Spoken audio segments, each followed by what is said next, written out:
bahwa yang namanya Bu Tiwi ini memang kamarnya di sana. Oke. Dan saya memang kamarnya di sini. Bukan karena ngalah sedulur. Oh, enggak ada. Tapi memang Karena kami tidak bertarung, kenapa harus kalah? Ciro lupa.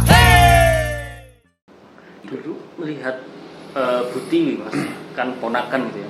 Pernah kebayang beliau masuk politik gitu? Waduh, bablas. Saya tidak pernah mimpi, Mas. Iya. Saya tidak pernah mimpi ada skenario itu yang Allah ternyata paling tidak pernah. Apalagi dalam kapasitas waktu itu, saya belum petinggi partai, Mas. Oke.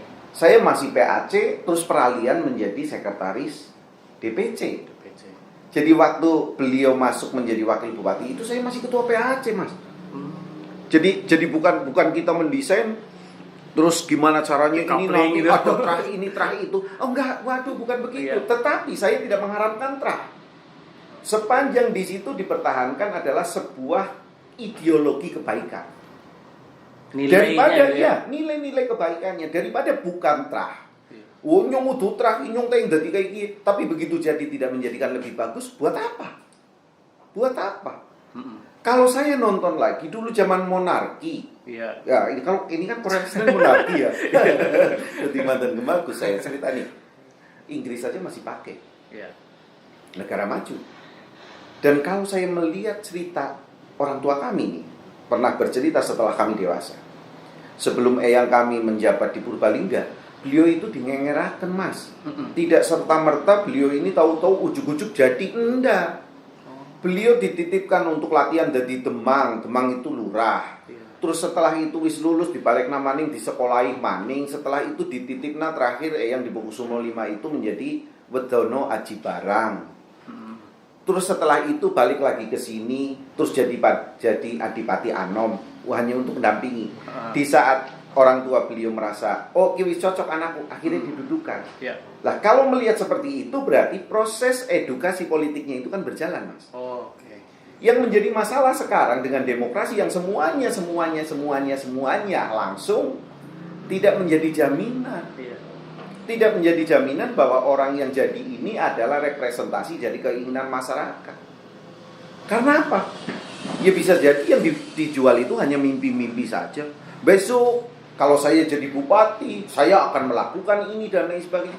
Bro, inget dong, Purbalingga ini bukan kabupaten yang kaya. Jangan jualan jargon gitu ya. Loh, ini realistis. Saya kebetulan di DPRD salah satu fungsinya adalah fungsi budgeting, Mas. Kemampuan keuangan daerah, PAD-nya saja kita baru menyentuh ini belum lama, akhir-akhir ini saja nih. Baru antara 1 tahun ini. 286 sebelum Covid. Iya. Sedangkan kebutuhan kita, APBD kita itu 2,1 sekian triliun. Logikanya berarti sisa dari itu kita minta ke pusat sama provinsi, Bos.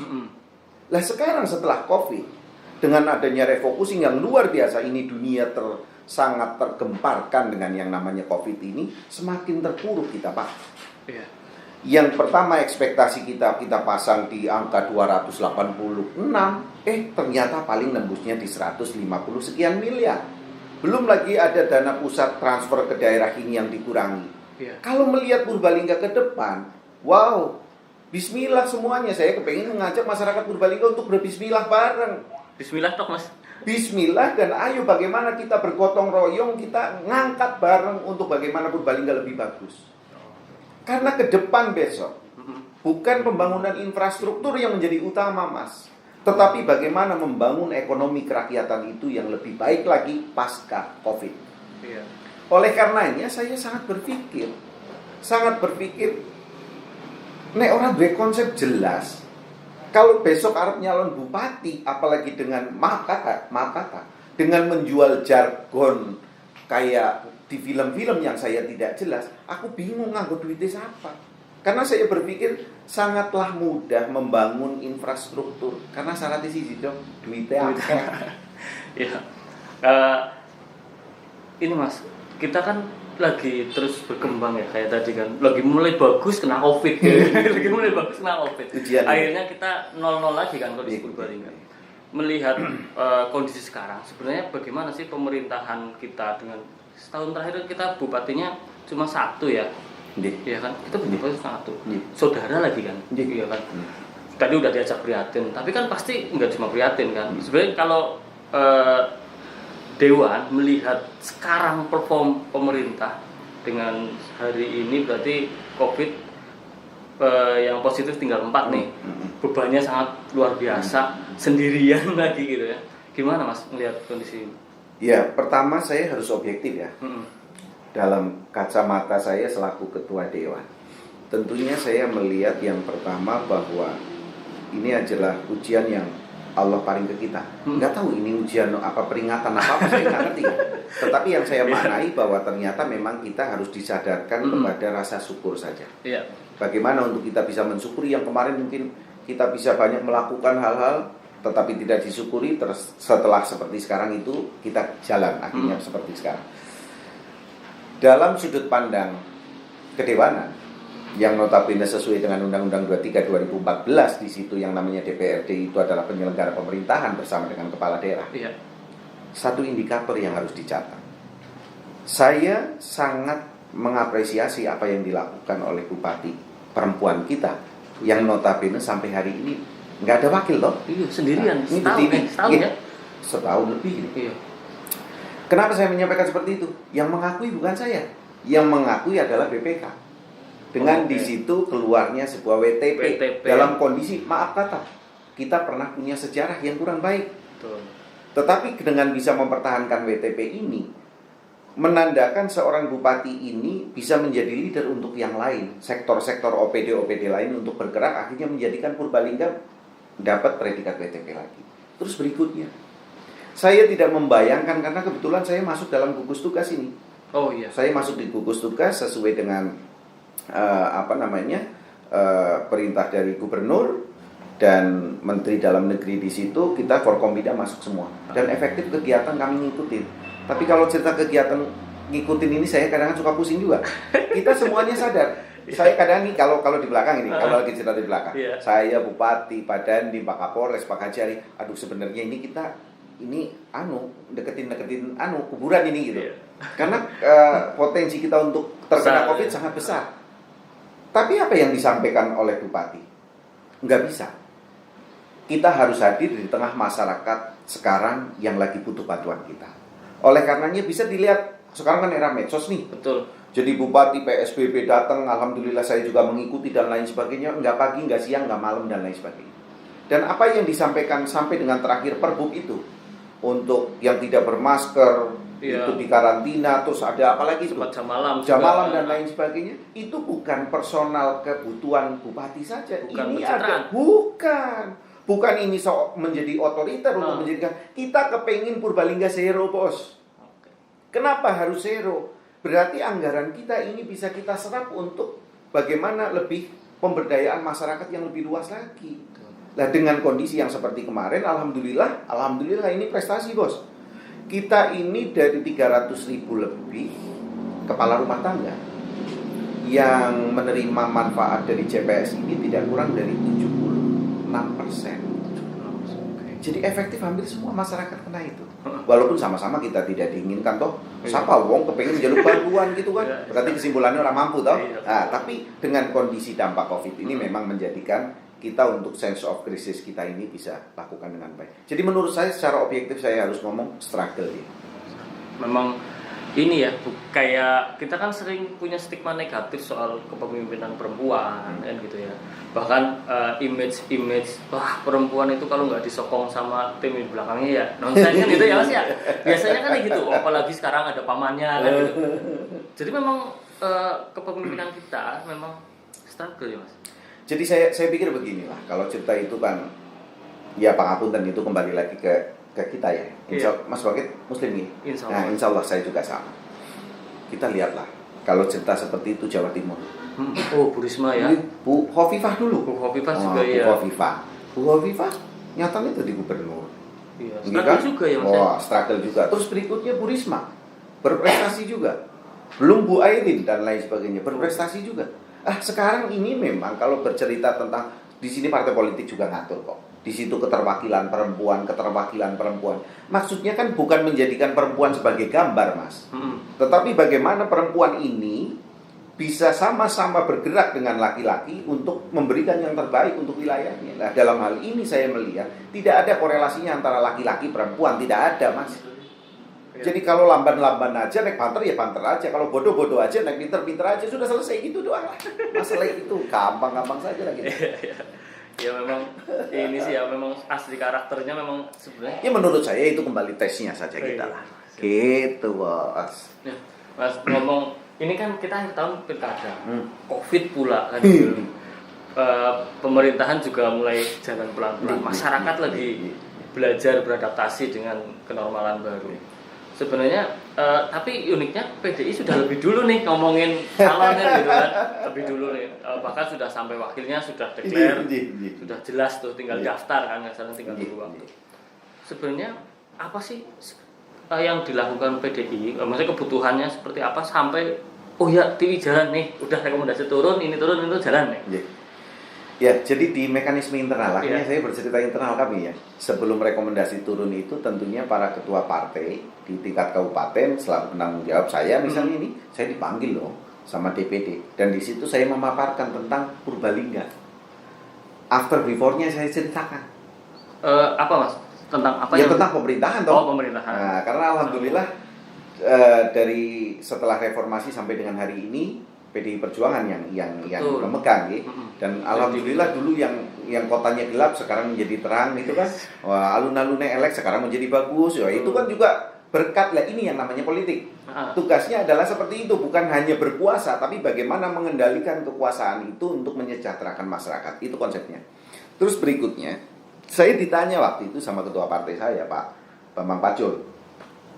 Mas Ketua, ini Purbalingga mau pilkada. Ini gimana? Coba yuk paparin lah. Bupati sekarang gimana? Itu toh kader kita juga. Oh ya, siap. Saya sampaikan. Apa Mas yang disampaikan? Yang saya sampaikan adalah capaian-capaian yang sudah beliau lakukan sekarang ini. Dengan yang paling real ini semua sudah rahasia umum lah. Pasca kemarin kita ada ujian yang seperti itu, tentunya kan tingkat trustnya ini yang harus dibangkitkan. Motivasi para ASN di sini juga harus dibangkitkan. Karena kalau sampai hanya rasa ketakutan, trauma dan lain sebagainya, wah pemerintah orang melakukan Mas. Ya BTP ini orang mungkin mudun-mudun toh. Ini logikanya begitu. Saya sampaikan itu. Terus saya ditanya lagi sama Pak Ketua. Menurut Pak Ketua, yang paling layak di saat kita bercerita tentang aturannya bahwa PDI Perjuangan memang sebetulnya bisa saja ngangkat sendiri. Sesuai sendiri itu siapa Mas? Satu paket maksudnya. Oh, oke. Satu paket. Iya. Perolehan kursinya kan kita sudah mencukupi toh. Betul. Nah, saya ditanya, kira-kira siapa Pak Ketua? Izin Komandan, kalau diperkenankan dengan hal seperti ini, saya justru mengembalikan lagi ke Komandan. Saya mengambilnya Komandan. Ya sudah, kalau seperti itu lanjut saja. Coba Bupati untuk menyampaikan apa program-program ke depan sebelum COVID tapi ini. Sebelum COVID. Nah, terus setelah itu saya ditanya, Mas Ketua, ini dengan perolehan kursi yang seperti sekarang ini kan kita bisa sendiri nih. Apa mau lakukan itu? Terus izin, dan jika kalau diperbolehkan, kami kepengen Purbalingga ini walaupun berbeda warna tetapi lebih dekat lagi emosionalnya. Saya kepengen ada dong kita gabung dengan yang lain. Nah, ya sudah kalau memang seperti itu carilah koalisi.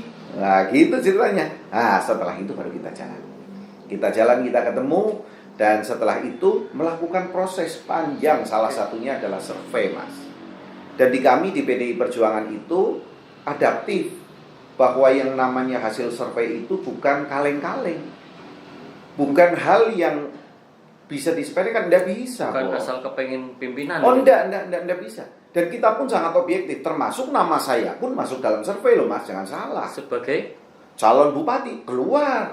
Seandainya Bambang Irawan jadi bupati, wah gitu ada. Nah, ini saya sampaikan. Lah ternyata dari hasil survei itu yang pertama popularitasnya ya jauh. Saya fair, popularitasnya bupati kita Bu Tiwi ini dengan Bambang Irawan ya populer Bu Tiwi jangan salah. Ini dalam kapasitas bupati loh. Saya ceritanya itu. Terus yang lain ternyata jauh. Terus kedua, elektoralnya. Terus yang berikutnya, elektabilitasnya. tingkat ketidaksukaannya, tingkat kesukaannya di sini dihitung semuanya. Semuanya sampai sekarang berarti sudah 4 kali survei, Mas. Dan yang melakukan itu independen, bukan partai yang men-survei, Mas. Bukan kader, bukan. Oh, enggak. Bukan. Itu bukan dari kita dan itu dari Jakarta memang. Yang memang Tim khusus ya? tim khusus untuk melakukan itu. Nah, dari sebuah keyakinan survei itulah akhirnya PDI Perjuangan meminta kepada Ibu Ketua Umum untuk memberikan rekomendasi kepada Bu Tiwi menjadi calon bupatinya dan Pak Tono menjadi wakil bupatinya. Berarti dari Purbalingga cuma satu sebenarnya Mas ya kalau Apa maju ini? ke rekomendasi sana. Kan biasanya ada beberapa pilihan-pilihan. Pilihan-pilihan, Bos. Iya. Kita tetap ada Ranking. Iya, yang daftar-daftar itu ada. Cuma di situ dari DPD karena yang punya hak untuk menyampaikan ke DPD toh, bukan saya hanya menyampaikan ke DPC. Lah, di sana itu ini loh yang 1, 2, 3, 4 yang nyalon ini begini gitu. Diceritain semuanya. Nah, ternyata Bu Tiwi itu yang lebih diterima oleh masyarakat. Bukan diterima oleh partai, masyarakat. Ini ceritanya kayak Karena gitu. basicnya memang ada survei kan, bukan? Iya. Kenapa Mas Iwan, Mas BI ini enggak cenderung? Ya aku baik lah. Biasanya kan ketua DPC, ketua DPRD lagi kan. Saya aja yang maju lah, tokoh senior di bupati. Kenapa? Mas, yang namanya jabatan itu bukan untuk kita perebutkan dengan membabi buta, bukan begitu. Tetapi yang jauh lebih penting di situ adalah bagaimana kita memperkuat sebuah visi dan misi kita.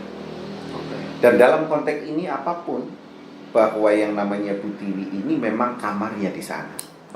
Dan saya memang kamarnya di sini. Bukan karena ngalah sedulur Enggak ya. ada. Tapi memang tadi Karena survei kami sudah tidak bertarung, kenapa harus ngalah? Toh visinya sama Loh, untuk iya. Purbalingga lebih Kita baik. tidak pernah jadi yang namanya kalah, menang, mengalah dan lain sebagainya. Berarti nangin nasi nyodokan itu enggak ada sodok-sodokan, Bos. Enggak ada. Kita jalan aja. Nah, sebenarnya kalau sekarang ada PDI dan Golkar melihat pasangan dua ini, aku harus ngobrol yang ini kan karena memang Yuk, dia yang ngusung. mana ya? Yang lain nggak tahu lah nanti.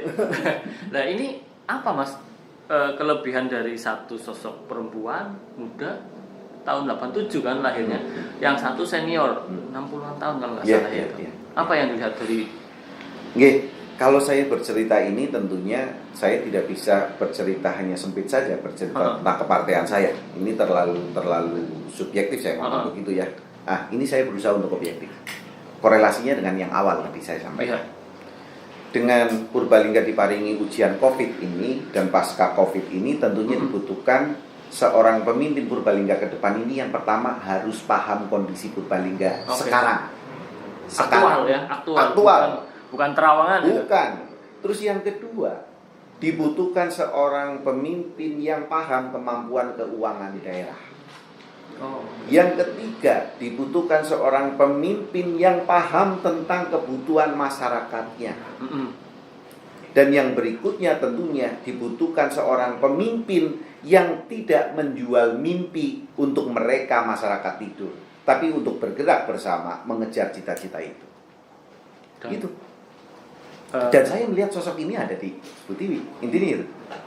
Nah, berikutnya kenapa harus Pak Tono misalnya? Apa harus Golkar gitu? Ada dua sudut pandang yang harus saya sampaikan. Pertama ya tentunya politis. Politisnya ada di lembaga, kebetulan Golkar ini ada 7 kursi toh. Terus berikutnya Pak Tono ini juga senior. Tuh senior ya, sekali itu. berpartai sudah senior. Dan saya melihat beliau juga paham Purbalingga karena asli wong Purbalingga. Dia berkarya nang Purbalingga, nggih kan? Terus anak cucunya juga ada di sini gitu. Saya kepingin ada sebuah keseimbangan antara energi yang luar biasa karena sinom gitu, tetapi ada pengendali yang sekiranya pada saatnya nanti ya tayang momong pengertian saya ini adalah untuk bisa memberikan ritme kepada bupati tentunya ke depan. Tapi bukan dalam artian juga wong tua ya ora cepat, nggak bisa. Tidak ada hubungannya. Wong nom sing lelet yang aduk, wong tua yang energi juga banyak kan gitu. Jadi ini sebenarnya pilihan buat kita toh. Pilihan buat kita mau jadi orang sukses atau tidak itu kan pilihan kita. Nah, oleh karenanya kembali lagi dilihat dalam kondisi politik yang alhamdulillah sudah kita rekomendasi direkomendasi oleh Ibu Mega ini, saya melihat Ya ini yang paling ideal. Paling ideal. Ini yang paling ideal. Menurut saya itu. Ya, gitu. Nanti tinggal mesin partai untuk menguatkan Ya. nilai-nilai Kalau cerita seperti itu sebetulnya ya tentunya itu menjadi kewajiban kami selaku ketua partai untuk menyampaikan itu. Oh iya sorry, yang kelewat nih. Ya, gimana Mas? Di saat sebelum nama Bu Tiwi ini saya bawa ke DPP lewat DPD, saya juga menyampaikan ini ke teman-teman PAC, ke teman-teman ranting ini. Saya sudah sampaikan dulu bagaimana ini begini gitu kan. Tapi memang saya sudah menyampaikan di awal. Yang saya tetap akan di jalur saya. Ya. Saya akan penguat di sini. Siapa kira-kira yang itu? Lanjutkan. Lo saya ini sing jenenge ketua ya, saya hanya mandat dari para anggota. Yo wes, lanjutkan. Wah, sikat sudah, selanjutkan. Bismillah lah. Sing penting apa niatnya apik wis selesai untuk bangun Purbalingga gitu saja. Betul, karena kita sedang prihatin bareng-bareng ya, Mas. Iya. Jadi kita tidak untuk membangun mimpi-mimpi yang aneh-aneh. Enggak. Makanya saya sampaikan ke Bupati, visi misi ke depan ini bagaimana ekonomi kerakyatan ini bisa normal kembali saja harus istimewa. Syukur-syukur ada ribet yang lain, ternyata Allah memberikan sebuah mukjizat yang luar biasa dengan menjadikan Indonesia yang wow gitu. Akhirnya itu berefek kepada Purbalingga yang istimewa. Itu aja. Dan saya melihat masyarakat Purbalingga istimewa sudah kok Mas. Jadi pariwisata contohnya saja UMKM alami mereka sudah jalan Mas. 1 tahun terakhir dinamikanya udah naik ya, luar biasa sekali. Top. Nah, kayak macam kemarin, sorry, Iya, ini gimana? kayak yang pedagang kaki lima contohnya ini ya. Oh, PKL. Nah, PKL. Yang PKL di alun-alun itu kan diatur di Perda nih Mas, bukan diatur di itu dari dulu, kan? Iya, itu di Perda. Bahwa di Perda itu memang mengatur ada batasan-batasan. Nah, terus yang berikutnya ternyata dalam sudut pandang ekonomis Bupati melihat ada yang lebih prospek dengan dibikin kawasan. Ini kan juga terjadi yang Semarang, mengapa dan lain sebagainya. Dan Purbalingga harus punya wajah. Wajah kita ini ya alun-alun itu. Lah kenapa kita harus membuat seperti itu? Insya Allah bandar udara kita mau punya bos. Bandara ya. Bandara. Tahun berapa Mas tadinya? Wah ini mudah-mudahan tahun depan udah bisa lah ya. Udah bisa normal lagi. Ya. Terus ini sudah ada ini apa namanya? Hotel bintang 4 sudah ada. Terus lagi nanti mau insya Allah ada universitas. Kemarin saya diajak dengan Bupati untuk perundingan dengan Universitas Islam Indonesia gitu dari STAIN yang akan berubah. Prokerto. Iya Prokerto itu. Jadi itu di sinilah kita lagi melihat yang mana lagi. Ya, oleh karenanya dibutuhkan bagaimana investor ini tertarik ke Purbalingga dengan apa? Mempertontonkan wajah. Lah terus kembali lagi. Seandainya Mas Bangkit nanya ke saya, bisa nggak pedagang yang di sana dibalikin lagi ke sini? Bisa. Ya. Dengan catatan tentunya itu diatur lagi dalam peraturan daerah. Harus ubah perda kan? Loh, harus ubah perda, bukan bupati sendiri semau sendiri mindahin. Oh enggak. Tapi memang lumayan bagus Mas, kemarin tidak ada konflik yang berarti meskipun gerundelannya ada lah, selalu seperti itu, dan sekarang juga sudah tertata rapi, komitmen pemerintah juga kayaknya sudah oke banget kan? Nek fair. Iya. Kalau mau fair, yang menjadikan apa jenenge Purbalingga Food Center itu akhirnya menjadi sepi kemarin itu masalahnya sebenarnya karena nggak laku apa karena COVID saya tanya. Karena COVID. Betul Mas. Bukan karena nggak laku, padahal infrastrukturnya sudah mau dibangun. Di situ mau ada trotoarnya, di situ jalannya mau diperlebar, semuanya memang mau difasilitasi semua. Dilalah Gusti Allah paring uji dengan turunnya COVID ini akhirnya semuanya terpending. Siap. Oke, terima kasih Mas Gitu ya, Begi atas ngobrolnya di ruangan yang luar biasa ini. Ruangan adem, karena aslinya adem maksudnya. Saya setelah 2013 baru pernah main Baru pernah ya? lantai 2 DPRD lagi. Kapan-kapan ngobrol lagi Mas. Siap. Jangan kapan-kapan kita ngobrol lagi ya. Siap. Terima kasih. Oke, lanjutkan bos. Pokoknya yang baik-baik lanjutkan kita. Siap. Ya. Ya, Mas. Oke, makasih.